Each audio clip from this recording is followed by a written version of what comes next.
Existem momentos na vida que ficam gravados na memória como uma fotografia em alta resolução. Eu consigo me lembrar do cheiro do café acabado de passar, do barulho da chuva fina batendo na janela da cozinha e do peso da minha pasta de trabalho na mão direita. Eu estava saindo. Eram 07h42 da manhã de uma terça-feira comum.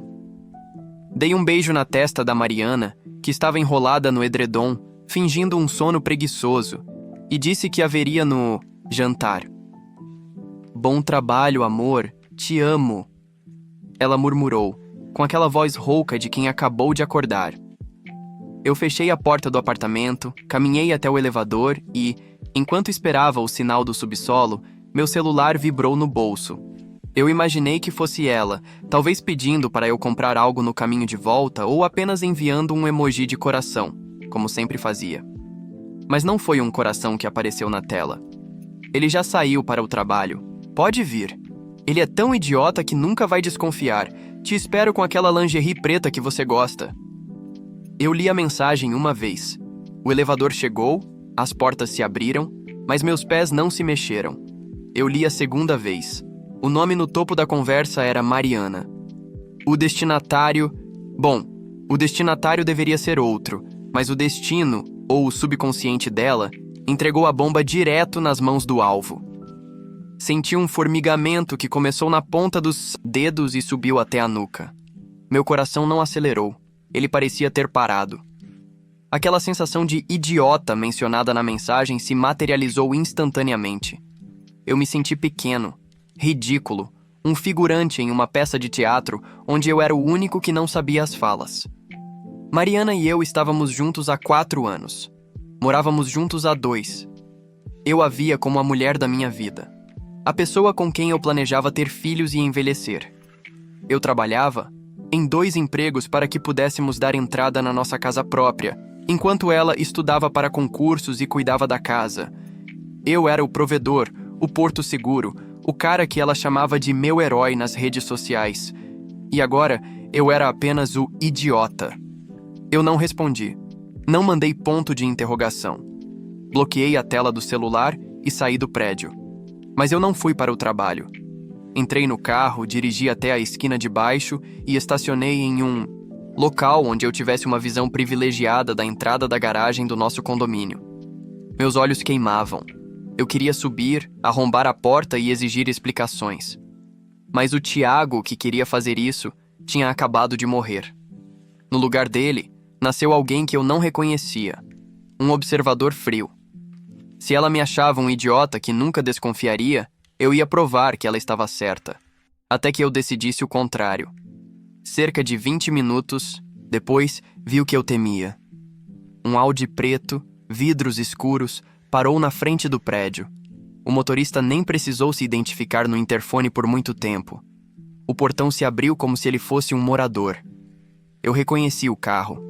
Era do Ricardo, um suposto amigo de infância da Mariana que ela dizia ser como um irmão. O cara que já tinha jantado na nossa mesa, que já tinha bebido a minha cerveja e que eu, o idiota, tinha ajudado a conseguir um contato para um seguro de carro mais barato meses atrás.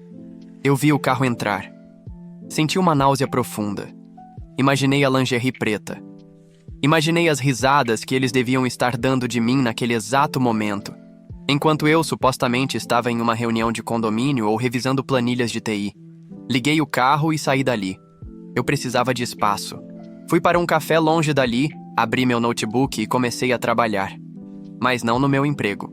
Comecei a trabalhar na minha sobrevivência. A primeira coisa que fiz foi acessar a nossa conta bancária. Mariana tinha um cartão adicional. Eu comecei a rastrear os gastos dos últimos meses. Restaurantes caros em horários de almoço durante a semana, compras em lojas de departamento que eu nunca vi em casa e o pior, saques em dinheiro vivo que totalizavam quase R$ 5.000 nos últimos 90 dias. Ela estava financiando os encontros com o meu dinheiro. Enquanto eu analisava os extratos, o celular vibrou de novo. "Amor, desculpa, mandei a mensagem errada hoje cedo. Era para uma amiga minha sobre uma surpresa que estamos preparando para o seu aniversário. Por favor, ignora o que eu escrevi. Eu estava meio dormindo, kkkk. Te amo." Uma mentira tão mal contada que chegava a ser ofensiva. Ela achava que eu era tão burro que acreditaria que uma lingerie preta e um pode vir eram parte de uma festa surpresa de aniversário. Eu sorri. Foi um sorriso seco, sem alegria. Tudo bem, amor. Eu nem tinha visto direito, estava na correria aqui. Sem problemas. Fiquei curioso pela surpresa. KKK. Beijo. Respondi. O peixe tinha mordido a isca da minha suposta ignorância. Deixei ela acreditar que o idiota continuava cego. Mas, na verdade, eu já estava ligando para um detetive particular especializado em casos extraconjugais. Eu não queria apenas o divórcio. Eu queria provas incontestáveis. Eu queria que todos que nos conheciam soubessem exatamente quem era a Mariana por trás dos filtros do Instagram. O detetive, um senhor de poucas palavras chamado Dr. Hélio, foi direto ao ponto. Tiago, se o cara entrou no prédio agora, eu consigo as imagens das câmeras se você me der a autorização como proprietário. E posso colocar um rastreador no carro dela, se for seu também. O carro está no meu nome, mas ela que usa, eu disse com a voz firme. Faça o que for preciso. Eu quero fotos, vídeos e, se possível, áudios. Eu vou viajar a trabalho na sexta-feira. Volto no domingo. Esse vai ser o fim de semana livre deles. É quando eu quero que você pegue tudo. As horas seguintes foram um borrão de dor e planejamento. Voltei para casa no horário normal, como se nada tivesse acontecido. Mariana estava radiante. Tinha feito o jantar, estava carinhosa, agindo como a esposa perfeita. Como foi o dia, idiota? Quer dizer, Tiago? Ela quase se traiu, mas disfarçou com uma tosse. Eu senti um calafrio. Ela quase me chamou de idiota na minha cara.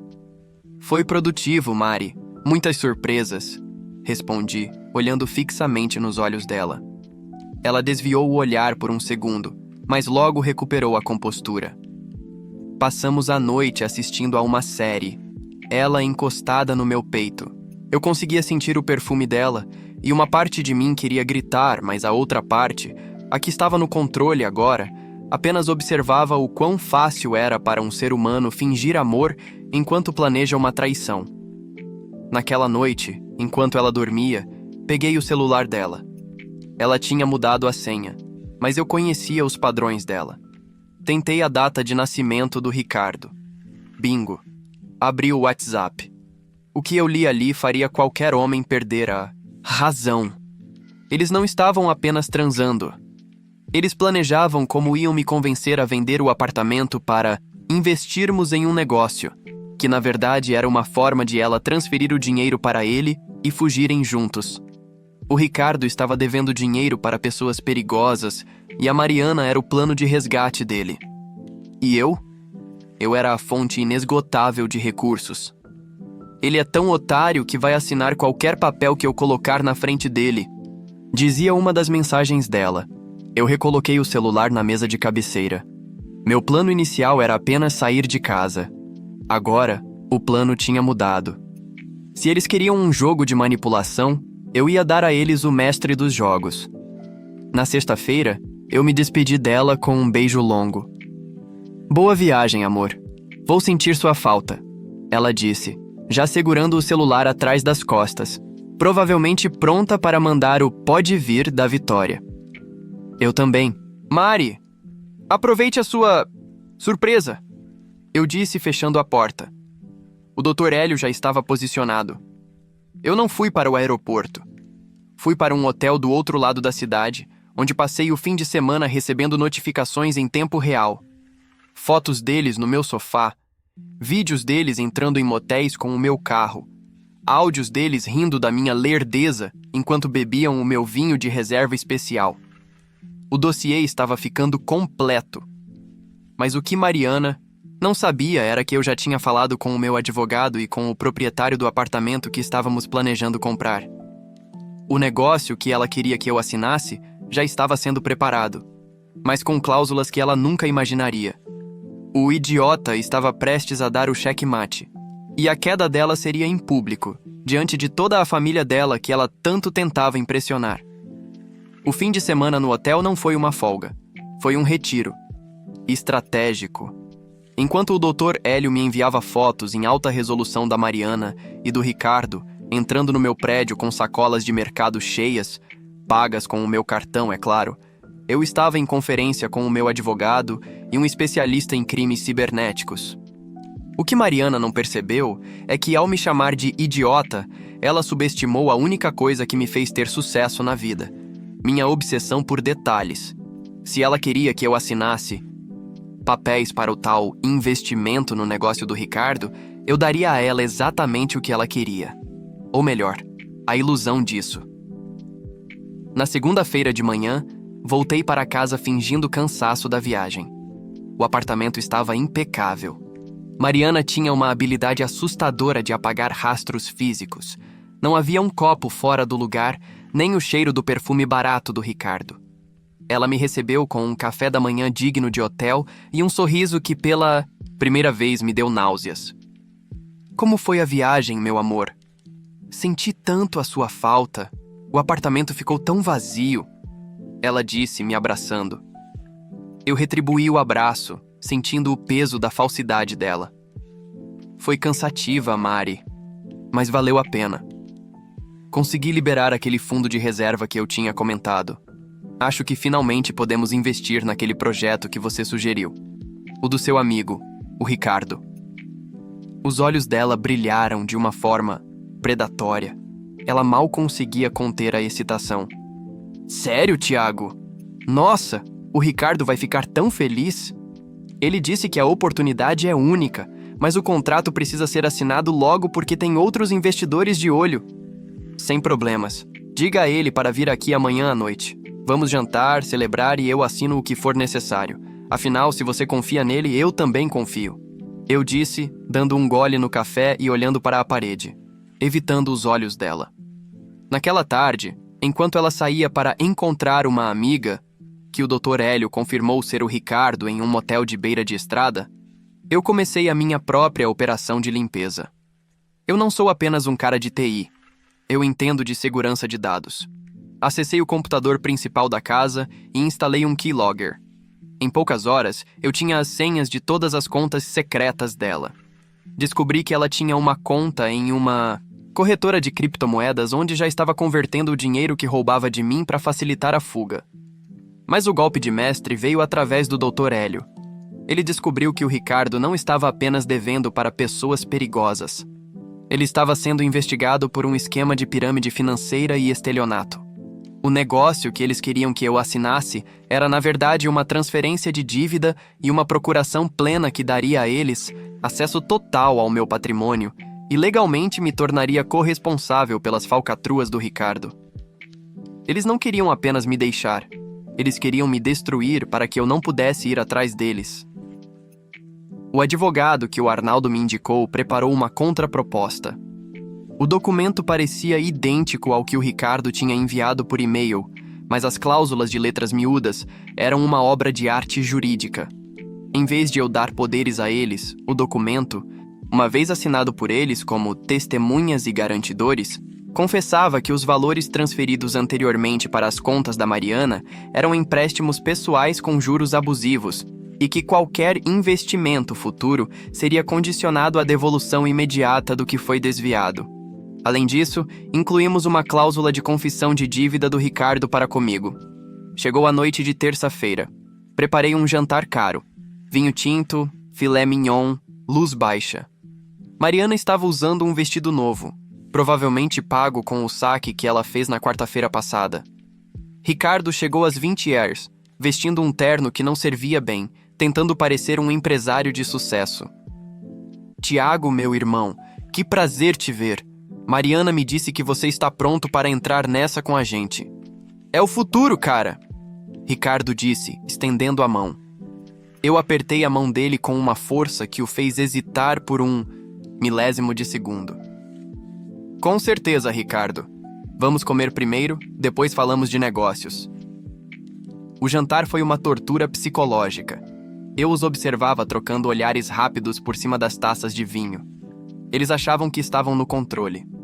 Mariana fazia carinho na minha mão enquanto, por baixo da mesa, provavelmente tocava o pé do amante. Eu sentia uma vontade imensa de virar a mesa, mas a paciência é a arma dos fortes. Bom, vamos aos papéis? Perguntei, levantando-me e indo buscar a pasta. Coloquei os documentos sobre a mesa. Mariana se inclinou, fingindo interesse técnico. O Ricardo já revisou tudo com o advogado dele, Tiago. É só assinar onde está marcado com um X. Eu peguei a caneta, mas antes de encostar no papel, olhei para o Ricardo. Sabe, Ricardo, eu andei pesquisando sobre o seu setor. É um mercado difícil, né? Muitos golpes, muitas pessoas perdendo tudo. Deve ser estressante. O suor começou a brotar na testa dele. Sim, tem que saber onde pisa. Mas o nosso projeto é sólido. Imagino que sim. Tão sólido quanto a lingerie preta que a Mariana comprou na semana passada, certo? O silêncio que caiu sobre a sala foi tão denso que dava para ouvir o tic-tac do relógio na parede. Mariana empalideceu instantaneamente. O garfo de Ricardo caiu no prato com um som metálico estridente. "Oh! Que você disse, Tiago?" Mariana gaguejou, a voz falhando. "A lingerie, Marie. Aquela que você disse para o seu amigo que eu era idiota demais para desconfiar. Lembra daquela mensagem de terça-feira retrasada? Aquela que você mandou por engano para mim?" Ela tentou rir, um som nervoso e agudo. "Amor, eu já te expliquei. Era uma brincadeira das meninas, uma surpresa para..." "Para, Mariana! Apenas para!" eu disse, jogando o tablet sobre a mesa. Comecei a passar as fotos. O Audi do Ricardo na garagem. Os dois no motel. Eles rindo na minha sala enquanto eu estava viajando. O áudio dela dizendo que eu era um otário lerdão ecoou pelo sistema de som da sala, alto e claro. Ricardo tentou se levantar. "Olha, Tiago, eu acho que houve um mal-entendido. Eu já vou indo." "Senta a bunda nessa cadeira, Ricardo," eu disse, num tom de voz que nunca tinha usado antes. "Ou... você sai daqui algemado, porque enquanto vocês estavam se divertindo, eu estava com o Dr. Hélio e a Polícia Civil. Eles sabem tudo sobre o seu esquema de pirâmide. E Mariana, as transferências de cripto que você fez? Eu recuperei os acessos. O dinheiro já voltou para a conta de origem." Mariana começou a chorar. Não um choro de arrependimento, mas de desespero. "Tiago, por favor, ele me manipulou. Ele disse que precisava de ajuda. Eu fiz por... nós." "Por nós? Você me chamou de idiota, Mariana. Você planejou me deixar na miséria com um golpista de 5ª categoria. Vocês dois assinaram o livro de visitas do meu prédio como se fossem donos do lugar. Mas aqui está o que vai acontecer." Abri a pasta de novo. "Ricardo, você vai assinar esta confissão de dívida agora. Se você assinar e sumir da vida da Mariana e desta cidade, eu não entrego as provas de estelionato sentimental que o Hélio coletou para a promotoria hoje. Você tem 5 minutos." Ele não hesitou. Pegou a caneta e assinou com a mão tremendo tanto que a assinatura quase saiu ilegível. Ele pegou o paletó e saiu correndo do apartamento sem nem olhar para trás, deixando a Mariana sozinha na mesa. Ela olhou para mim, as lágrimas borrando a maquiagem. "E eu, Tiago? Você vai me perdoar? Eu cometi um erro, eu sei, mas eu te amo." Eu olhei para ela e não senti nada, nem raiva, nem amor, apenas um cansaço profundo. "O seu erro não foi me trair, Mariana. Foi achar que eu era o idiota da sua história. Você tem até amanhã de manhã para pegar o que é seu e sair. O apartamento está no meu nome. As contas estão bloqueadas. E antes que você pense em ir para a casa da sua mãe, eu já mandei o link do dossiê para o grupo da sua família no WhatsApp. Eles estão bem curiosos para saber por que a filha exemplar estava financiando um bandido com o dinheiro do marido." Ela desabou no chão soluçando. Eu me levantei, peguei a garrafa de vinho que ainda estava pela metade e fui para a varanda. O idiota tinha vencido o jogo. Mas o preço da vitória era o silêncio de uma casa que agora, finalmente, estava limpa.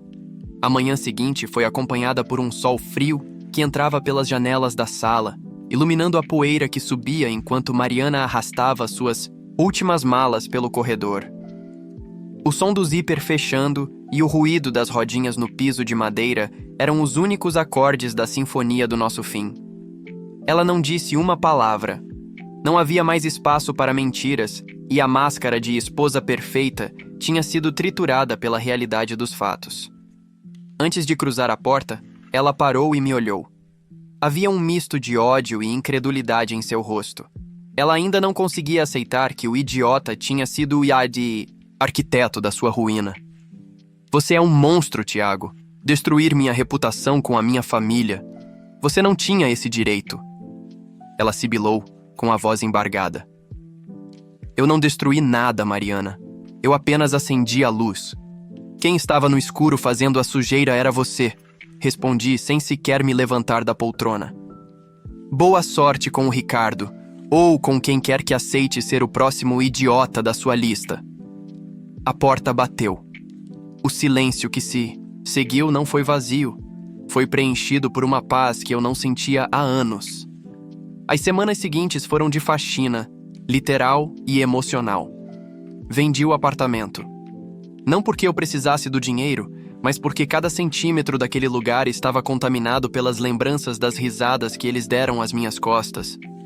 Mudei-me para um loft moderno perto do trabalho, um lugar com janelas enormes e pouca mobília, onde o minimalismo me ajudava a manter a mente limpa. O impacto da minha surpresa no grupo da família dela foi devastador. O pai de Mariana, um homem de princípios rígidos, me ligou chorando pedindo desculpas pela filha que criou. Ele cortou qualquer ajuda financeira para ela. Soube por amigos em comum que ela tentou morar com o Ricardo, mas descobriu que ele já estava com outra mulher, a segunda fonte de renda dele, e que a polícia finalmente o havia alcançado por causa de uma denúncia anônima, que claro partiu do Dr. Hélio com o meu aval. Mariana acabou em um estúdio de 20 metros quadrados, trabalhando em um telemarketing para pagar as dívidas que o investimento de luxo dela deixou para trás. O castelo de areia desmoronou e a maré não teve piedade.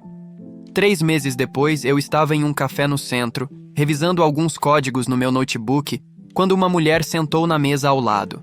Ela derrubou alguns papéis e eu, por puro reflexo, ajudei a recolher.